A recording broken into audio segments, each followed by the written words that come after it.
Construction pros, let's make our math a little bit easier. The Construction Master Pro has some amazing memory storage keys that you likely aren't maximizing. So let me show you how you get the most out of this tool. One option is to use the cumulative memory through the M+ key, which is a great way to add a bunch of measurements together. For example, if you had to figure out the area of a bunch of rooms for flooring, you could multiply the length by the width of each room and then push the M+ key. Then you could figure out the area for any additional rooms and push the M+ key again. Now pushing recall then M+ will add everything in memory together.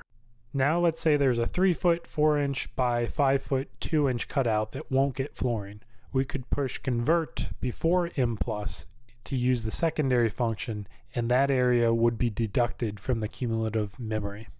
Buttons 1, 2, and 3 also have memory storage as a secondary function, so you could enter a length and push store 2. Now anytime you need that value, you can just push recall 2.